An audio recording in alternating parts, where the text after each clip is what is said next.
Jasper Shaw grew up believing his father wore a halo under his hat, until a dying outlaw told him the preacher's greatest sermon started with a pistol shot and ended with Jasper's mother in the dirt. The wind whispered through Providence Hill, carrying the scent of cattle and sage. It was a town built on faith and hard work where Sunday sermons were as important as branding day. Jasper Shaw, son of the town's revered preacher, was a reflection of this quiet devotion. He was a man of few words, his life a predictable rhythm of chores, church, and quiet contemplation. The townsfolk knew him as a good man, a gentle soul who followed in his father's footsteps with unwavering loyalty. He was the steady hand that helped the elderly, the reassuring voice at community gatherings, the embodiment of his father's teachings. He never questioned the established order, never strayed from the path laid out for him. Providence Hill was his whole world, a place where everyone knew his name and his story.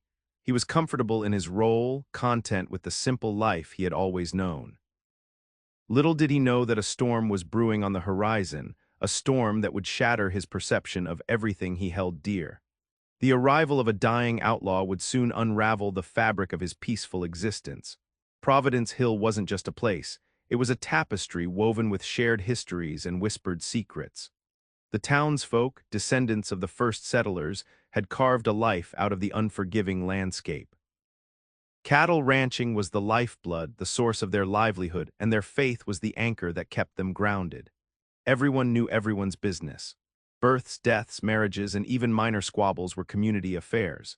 There was a sense of belonging, a comforting feeling of security in knowing that you were surrounded by people who cared or at least knew your name. The general store was the hub of gossip, the church the center of their moral compass, and the saloon the place where weary cowboys sought solace. Outsiders were viewed with suspicion, their motives questioned, their past scrutinized. Providence Hill was a closed circle, wary of anything that threatened its carefully constructed equilibrium.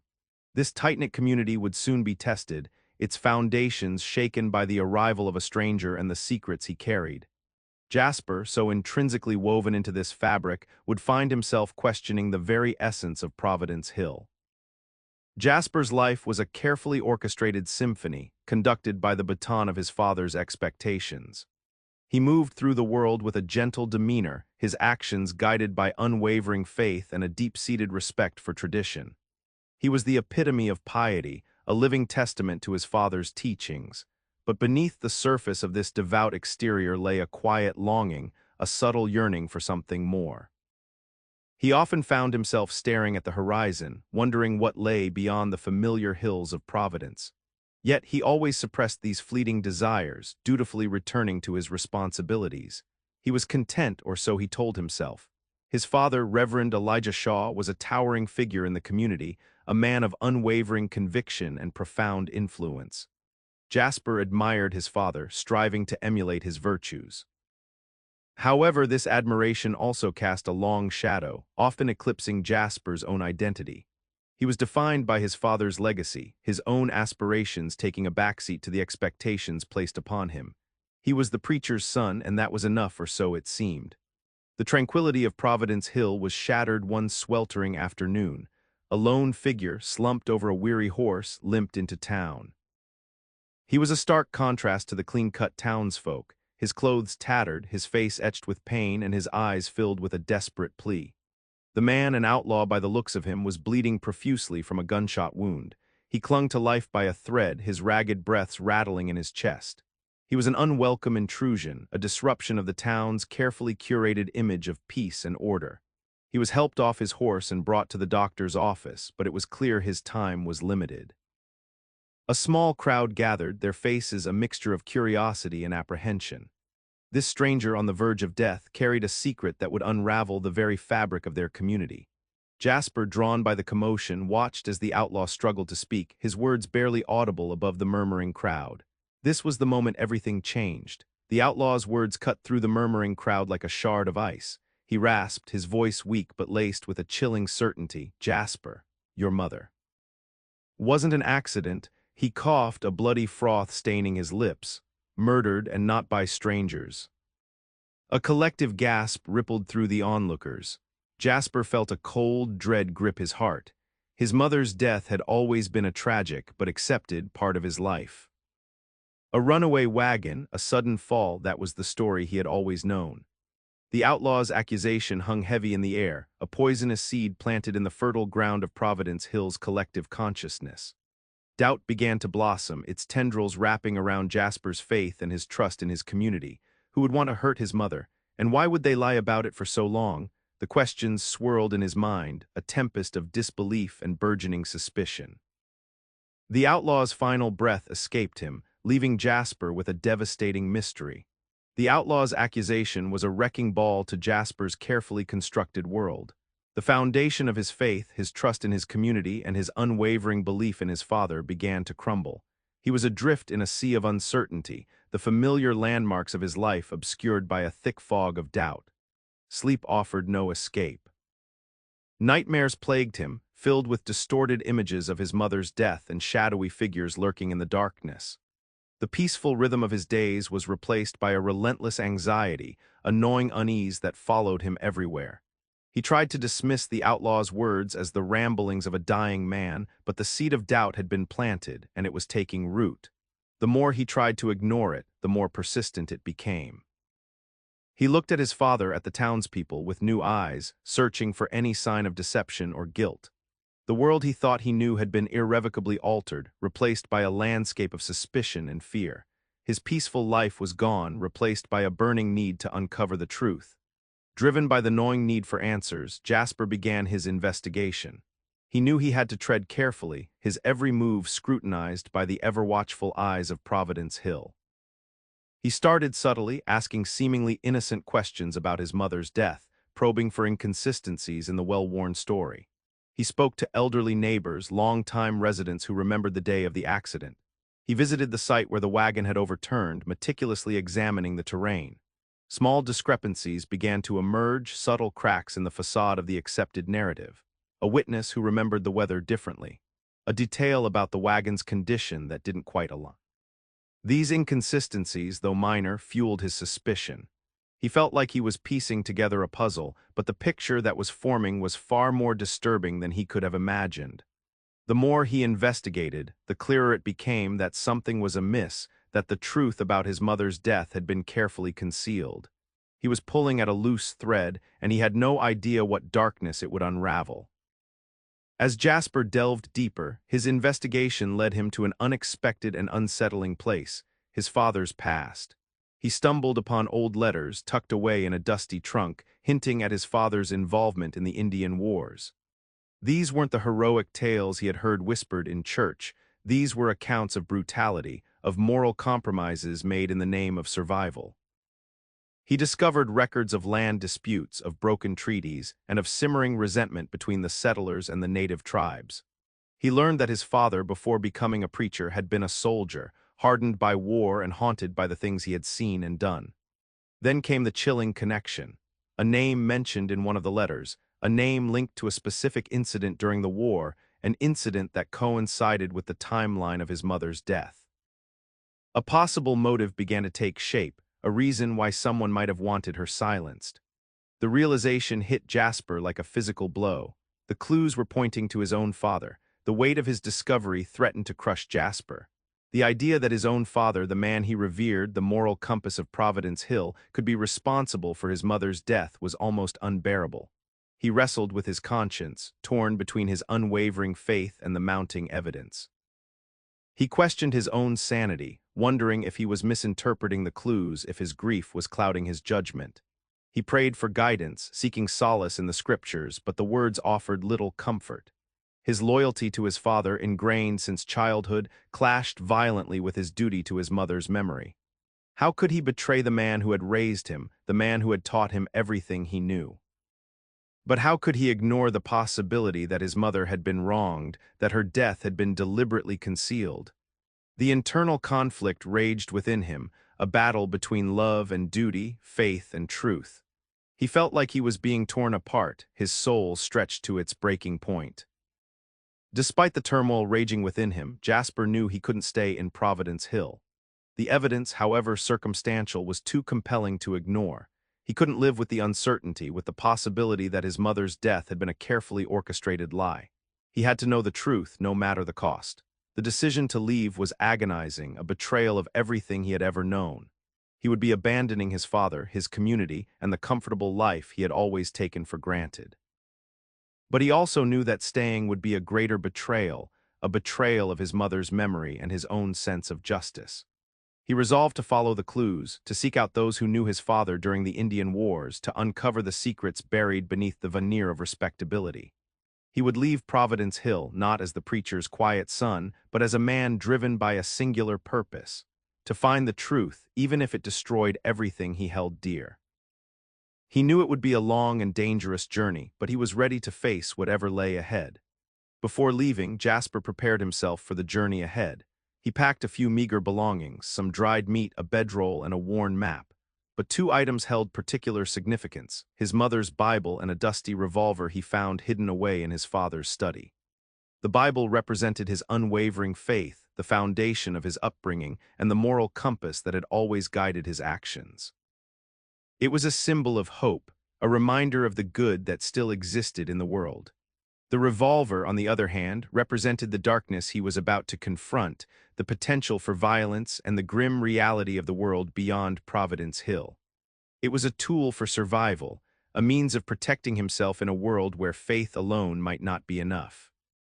Together, the Bible and the revolver embodied the internal conflict that raged within him, the struggle between his devout upbringing and the harsh realities of his quest for truth.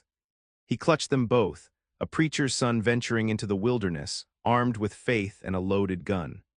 Spur's journey led him to Redemption Gulch, a town swallowed by the unforgiving desert. Once a bustling hub during the Silver Rush, it was now a ghost of its former self, its buildings crumbling, its streets deserted, and its secrets buried beneath layers of dust and regret. Redemption Gulch was a place where time seemed to stand still, where the echoes of the past lingered in the air. The few remaining residents were weathered souls, their faces etched with hardship, their eyes reflecting the town's desolate spirit. It was here, according to one of the letters he found, that his father had spent time during the Indian Wars. Jasper hoped to find someone who remembered him, someone who could shed light on his father's actions during that tumultuous period. The town itself seemed to hold its breath, waiting for Jasper to unearth its hidden truths. Every creaking door and gust of wind seemed to whisper secrets, promising answers and threatening danger in equal measure. This forgotten town would be his first test. The only sign of life in Redemption Gulch was the flickering light emanating from the Last Chance Saloon. Hesitantly, Jasper pushed open the creaking doors and stepped inside. The air was thick with the smell of stale beer and unfulfilled dreams. Behind the bar stood a grizzled man, his face a roadmap of wrinkles, his eyes narrowed with suspicion. He was wiping down the counter with a rag, his movements slow and deliberate. He looked like he had seen it all, the rise and fall of Redemption Gulch and everything in between. Jasper approached the bar, his heart pounding in his chest. "Evening," he said, his voice barely above a whisper. "I'm looking for someone who might remember a man named Elijah Shaw. He was here during the Indian Wars."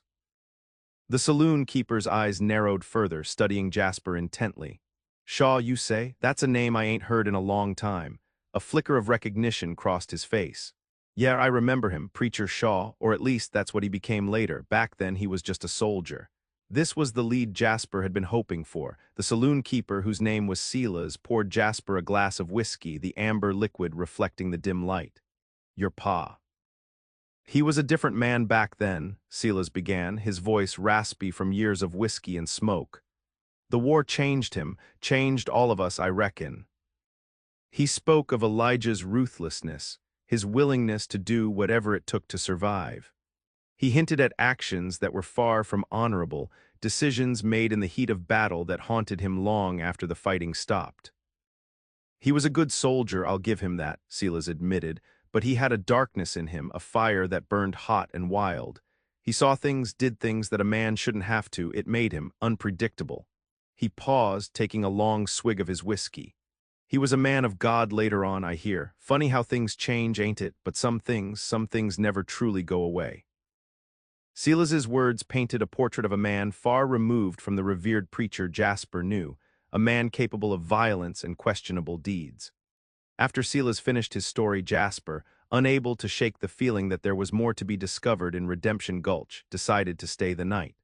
While Silas slept soundly behind the bar, Jasper discreetly searched the saloon, his eyes scanning every nook and cranny.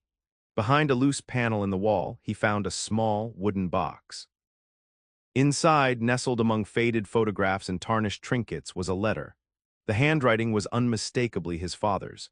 The letter, addressed to a woman whose name Jasper didn't recognize, spoke of regret, of a terrible mistake, and of a promise to protect someone from the consequences of his actions. The letter didn't explicitly confess to murder, but the implications were chilling. It suggested a secret, a burden that his father had carried for years. The letter was dated shortly before his mother's death. This new clue further implicated his father and deepened the mystery surrounding his mother's demise. Jasper felt the weight of the truth closing in. The woman mentioned in the letter turned out to be living on the outskirts of Redemption Gulch, eking out a meager existence in a dilapidated shack. Her name was Martha, and her eyes held a weariness that mirrored the town itself. When Jasper confronted her about the letter and his father, her face paled. She initially denied knowing anything, but Jasper's persistence and the haunted look in his eyes eventually wore her down. Martha revealed that she and Elijah had been close during the war, and that she knew things about him that no one else did. She hinted at a secret, a terrible event that had occurred near the end of the war. However, she was terrified to speak openly, claiming that there were still powerful people who wanted the truth to remain buried. As she spoke, a figure emerged from the shadows, a hulking man with a menacing glare. He warned Jasper to leave Martha alone, his hand resting menacingly on the revolver strapped to his hip.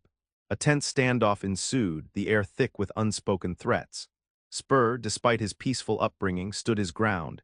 He knew that backing down would mean abandoning his quest for the truth and leaving Martha to face whatever dangers lurked in the shadows. He wouldn't let fear dictate his actions. "I just want to know what happened," Jasper said, his voice firm despite the tremor in his hands. "I'm not going to hurt anyone, I just want the truth." The hulking man scoffed. "The truth is buried deep, preacher's son, best leave it that way."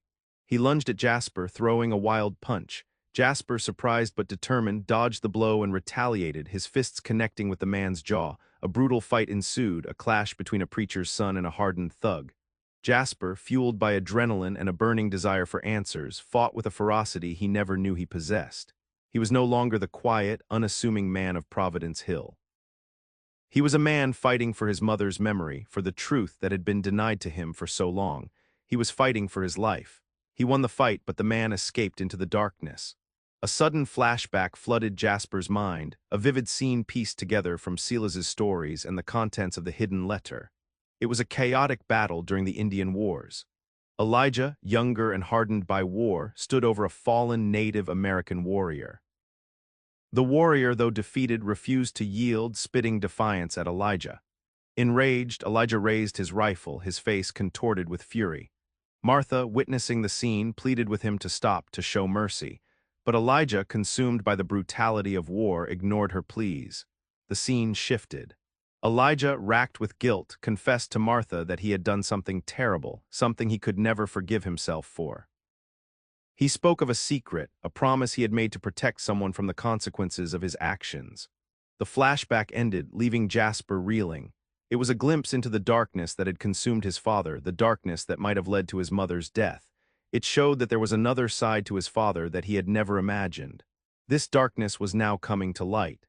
After the fight, Martha, shaken but emboldened by Jasper's bravery, finally revealed the truth.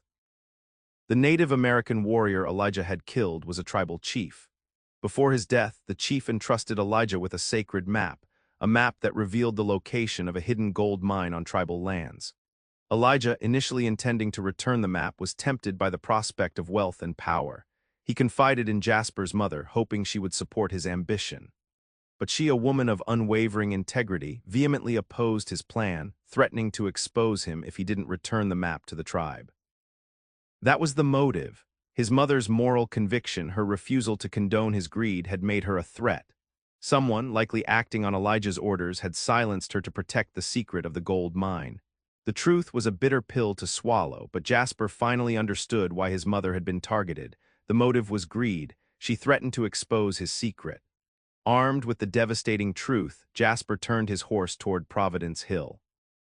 The familiar landscape, once a source of comfort, now seemed tainted by the lies and secrets it held. He was no longer the naive preacher's son who had left those dusty streets. He was a man hardened by his journey, burdened by the knowledge of his father's betrayal. He rode with a grim determination, his Bible and revolver now symbols of his unwavering commitment to justice. He knew that confronting his father would be the most difficult thing he had ever done, but he couldn't let his mother's murder go unpunished. Providence Hill, with its pristine church and neatly kept homes, seemed oblivious to the storm that was about to break. Jasper, the prodigal son returning, carried a truth that would shatter the town's carefully constructed facade of piety and order. He was ready to face his father, to expose his crimes, and to demand justice for his mother. He was a changed man. Spur found his father in the church, preparing for Sunday service. The Reverend Elijah Shaw, his face etched with years of piety, looked up in surprise as Jasper entered. The church, usually a sanctuary of peace, now felt like a battleground. "Jasper, my son," Elijah said, his voice filled with warmth. "You've returned, I've missed you." Jasper's face was stern. "I know what you did, father," he said, his voice trembling with anger and grief. "I know about the map, about the gold mine, about my mother." Elijah's expression changed, the warmth replaced by a chilling coldness. He denied everything, his voice rising in anger. Jasper presented the evidence, the letters, Silas's testimony, and Martha's confession. The confrontation escalated, the tension filling the church. Jasper, armed with the truth, accused his father of orchestrating his mother's murder. Elijah, cornered and desperate, finally broke down, his carefully constructed facade crumbling. A dramatic showdown was about to unfold. The truth could no longer be contained. Tears streamed down Elijah's face. He confessed to everything, his voice choked with remorse. He admitted to killing the tribal chief, to his obsession with the gold mine, and to his role in his wife's death, though he claimed he never intended for her to be killed. He had only wanted her silenced. He begged for Jasper's forgiveness, pleading for understanding. He spoke of the darkness that had consumed him, the guilt that had haunted him for years. But Jasper, though heartbroken, couldn't forgive him. However, as Elijah was confessing to his guilt, his eyes darted to a side door. He yelled for the man who had been working for him all along, the hulking man who Jasper had fought in Redemption Gulch. The man entered the church and pointed a gun at Jasper. A final conflict was brewing, and Jasper knew it would be difficult to survive. Elijah, the man of God, had turned to the devil to get what he wanted. The hulking man fired, but Jasper, reacting instinctively, drew his revolver and returned fire. The bullet struck the man and he fell to the ground. Elijah, witnessing the scene, collapsed in despair. The truth was finally out in the open, shattering the peace of Providence Hill.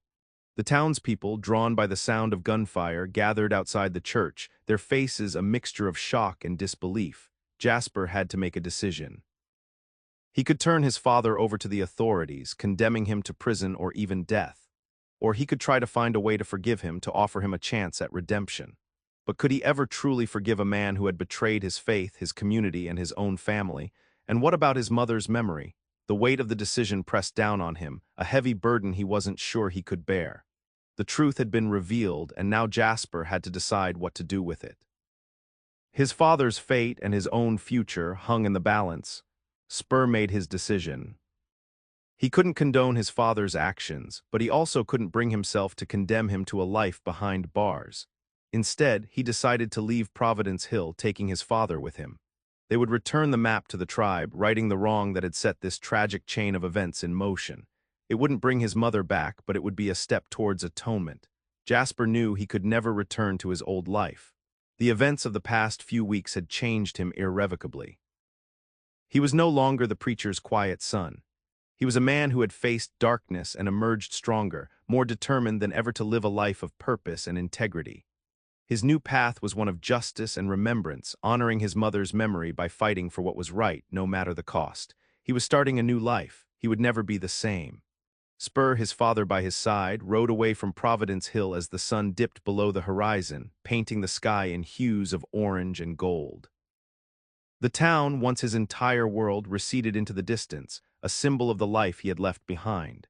He carried the weight of his mother's memory and the burden of his father's sins, but he also carried a newfound sense of purpose. He was no longer the quiet, unquestioning son. He was a man who had faced the darkness and emerged with a stronger sense of right and wrong. He would never forget the truth he had uncovered, the secrets he had exposed, and the sacrifices he had made. The journey had forever marked him, etching lines of wisdom and sorrow onto his face. As he rode into the sunset, Jasper knew that his life would never be easy, but he was determined to live it with courage, compassion, and an unwavering commitment to justice. He carried the Bible and he knew how to use the gun. He was ready for whatever the future held. The truth would always be with him.